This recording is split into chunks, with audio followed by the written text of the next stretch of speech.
¿Quiénes son los verdaderos cristianos? Es muy frecuente utilizar la palabra cristiano como una identificación religiosa. Quizás nosotros la hemos oído también de nuestros padres e instructores religiosos. Y hasta la fecha, muchos así nos seguimos definiendo como verdaderos cristianos, pero ingenuamente, o sea ignorando. Es por esto que debemos entender su significado en el siguiente consejo. Miremos.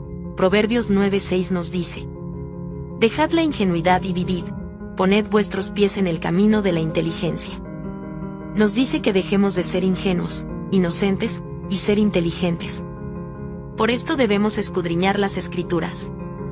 Ahora sí veamos su origen y significado bíblico de cómo ser verdaderos cristianos. Hechos 11:26, y los discípulos fueron llamados cristianos por primera vez en Antioquía. Analicemos bien el texto. Nos dice que los discípulos fueron llamados cristianos. Como podemos ver, ser cristiano es ser discípulo de nuestro Señor Jesucristo. Ahora, nos toca saber qué hacer para ser cristianos, o sea, discípulos del Señor. Leamos, Juan 8:31.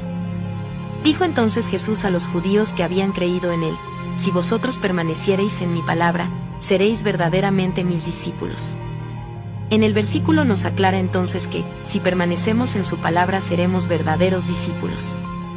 Investiguemos el significado de, ¿qué es la palabra?, la cual nos transforma en verdaderos discípulos del Señor. Leamos, San Juan 17:17, santifícalos en la verdad, tu palabra es verdad. Entonces hemos encontrado un texto clave, que nos dice de una manera muy clara que la palabra es verdad. Ahora bien, nos toca escudriñar el significado de esa verdad. Miremos, Salmos 119, versículos 151 y 142. Cercano estás tú, oh Jehová, y todos tus mandamientos son verdad. Tu justicia es justicia eterna, y tu ley la verdad. ¿Hemos entendido? Seguro que sí, pues la ley es la verdad. El texto es muy claro, por tanto, podemos afirmar que cuando el Señor Jesús decía: Si vosotros permanecéis en mi palabra, seréis verdaderamente mis discípulos, nos estaba dando a entender que, si vosotros permanecéis en mi ley, seréis verdaderamente mis discípulos. ¿Y por qué? Porque la palabra es verdad. Y la verdad es la ley. Es decir, los 10 mandamientos de la ley de Dios. Lo que reafirmamos una vez más con la siguiente cita bíblica. Isaías 8:16, ata el testimonio, y sella la ley entre mis discípulos.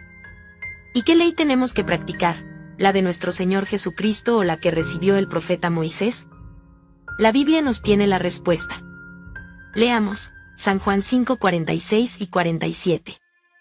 Porque si vosotros creyeseis a Moisés, me creeríais a mí, pues él escribió de mí. Esa es la respuesta. Fue nuestro Señor Jesucristo quien entregó la ley a Moisés, por lo que esta ley o palabra que él enseñaba no podía ser diferente. La existencia del Señor Jesús se remonta hasta antes de la creación, por eso decía, San Juan 8:58. De cierto os digo que antes que Abraham existiera, yo soy.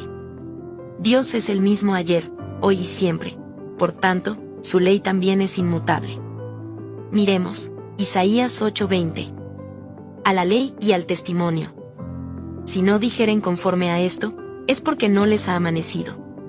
Salmos 89:34. No profanaré mi pacto, ni cambiaré lo que ha salido de mis labios. San Juan 12:50, y sé que su mandamiento es vida eterna. Así que, lo que yo hablo, lo hablo tal y como el Padre me ha hablado.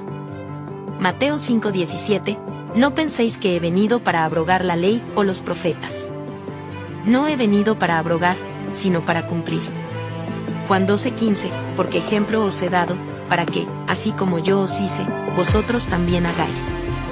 El apóstol Pablo lo vuelve a reafirmar, 1 de Corintios 11:1. Sed vosotros imitadores de mí, así como yo de Cristo. Hechos 24:14. Sin embargo, te confieso esto, que sirvo al Dios de mis padres conforme al camino que ellos llaman secta, creyendo todo lo que está escrito en la ley y en los profetas. En conclusión, las Sagradas Escrituras nos enseña que si queremos ser verdaderos cristianos, tenemos que poner en práctica la ley de Dios. O sea, los 10 mandamientos de la ley de Dios. No hay otra alternativa. Lo mismo que fue perfectamente entendido por Salomón, según Eclesiastés 12:13. El fin de todo el discurso oído es este: teme a Dios y guarda sus mandamientos, porque esto es el todo del hombre. Quiere decir, el deber de todo hombre. Gracias por ver este video, no olvide dar like y hacernos una pregunta en los comentarios. Suscríbete para que no te pierdas el próximo video. La gracia de nuestro Señor Jesucristo sea con todos vosotros. Amén.